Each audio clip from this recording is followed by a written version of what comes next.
untuk masuk ke dalam apa yang dibilang itu ya butuh latihan sering-sering.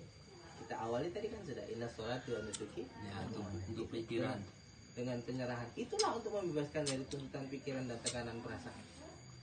Karena orang yang tidak berserahlah yang tertekan. Betul tidak? Orang yang tidak berserahlah yang tertun. Apapun tuntutannya, apapun tekanannya, kalau diserahkan kembali kepada tinggal orang. Betul tidak? Selesai. Kita itu tertuntut dan tertekan karena belum menyerahkannya. Kita serahkan kepada diri kita, sementara kemampuan kita terbatas. Maka dalam kata dia itu ada konsep jangan salah pasang nih, jangan salah sandarkan keyakinan. Apa niatnya? Kenal Allah. Apa yang harus diyakini? Apa yang dia harus? Yakinilah fitrahmu. Kau itu lemah, bodoh, miskin, hina. Itu yang harus kau yakini. Sehingga dengan itu akan lahir inna sholati wa nusuki wa mahyaya wa mamati lillah. Kita merasa tidak berdaya, akhirnya berserah. Niatnya berjalan menuju kepada Allah, yang diyakini ya fitrahnya. Cuman kan sulit. Orang memuliakan kita, kemudian kita disuruh merasa hina. Itu tidak gampang, sahabat. Nggak segampang itu. Orang memuliakan kita semua. Kau cium tangan. Hah? Terus kita disuruh merasa hina. Itu nggak segampang itu. Itu adalah kondisi yang memang wallahu a'lam. Allah. Kalau tidak dijagakan Allah, jangankan luar biasa. Tapi ya bukan berarti kita harus nunggu kan. Kita tetap harus belajar dan berproses. Sulit.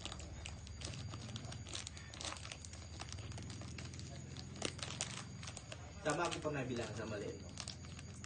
Leno itu pandai mangkas. Kemudian dia disuruh ngakui kalau dia hatinya nggak bisa, nggak mau. Dia tahu. Dia memang setiap hari itu kemudian tiba-tiba disuruh memahamkan dia harus masuk kepada kondisi jiwa yang dia sebenarnya nggak bisa makan. Faktanya dia bisa. Kan sulit itu. Raipol bisa nukang. Kemudian ya selama ini dia tahu tukang masang batu ukuran sepan, tapi dia dipaksa kepada situasi kondisi fitrah. Artinya apa? Dia nggak bisa nukang. Itu kan nggak bisa. Mau faktanya dia bisa. Nah ini kan sulit.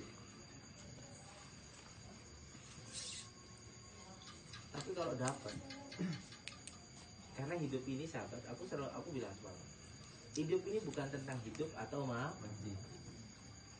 Selama ini kan memang segala sesuatu Allah ciptakan pasangan, ya kan? Itulah pilihan, hidup, mati, kaya, miskin, baik, buruk, susah, senang, lapang, sedih.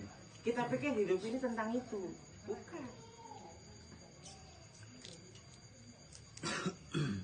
itu bukan tentang itu, tapi tentang seberapa sabar, seberapa ikhlas, seberapa yakin, dan seberapa tawakal dalam menghadapi ini semua.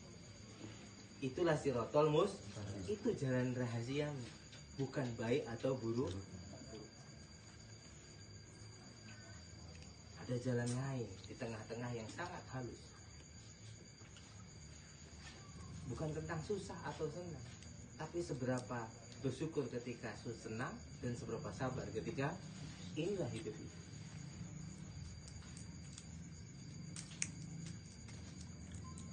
Kita kan cuma berpikir ininya, ya kan? Jadi sebetulnya hidup itu ya itu, hidup itu ya ini jalan, bukan yang ini. Ini sampingnya. Maka orang kalau jalannya di sampingan temberem terus. Loh betul tidak?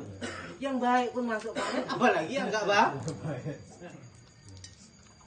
Masuk jurang.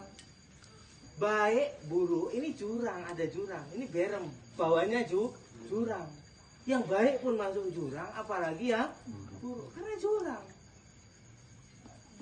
Yang tengah itu apa? Yang sabar, yang ikhlas, yang yakin, yang tawakal, Pak. Dan tetap istiqomah untuk patuh dan taat kepada Allah. Itu yang tengah, mau apapun terjadi. Ini kan kita sibuk di pinggir-pinggirnya. Susah, senang, lapang, sempit. sehat, sakit, kaya, miskin. Kita sibuk mikiri beremnya. Maka kaya pun masuk berem, apalagi miskin. Loh, betul tidak? Ihdinas siratal mustaqim itu sebenarnya itu. Ini yang jangan nggak pernah terdeteksi sama orang ketika bicara kehidupan pasti bicara dua hal ini. Bicara ya kan? Pada jalan kehidupan yang sebenarnya bukan tentang itu. Maka kita pernah bilang, apapun yang datang kepadamu itu sifatnya ujian. Jawabannya cuma 4. Apakah Allah nuntut sabarmu, ikhlasmu, yakinmu, tawakal? Tawakalmu cuma 4. Atau dituntut bersamaan. Dalam sebuah peristiwa, ya di situ Allah nuntut sabarmu, nuntut keyakinanmu, nuntut berserahnya dirimu, tawakalmu, termasuk nuntut ikhlas. Atau separuh-separuh. Kadang-kadang ada situasi, ini dituntut sabarnya. Sekarang, jangan bilang kita nggak tahu apa yang harus kita lakukan ketika menghadapi sebuah situasi. Betul tidak?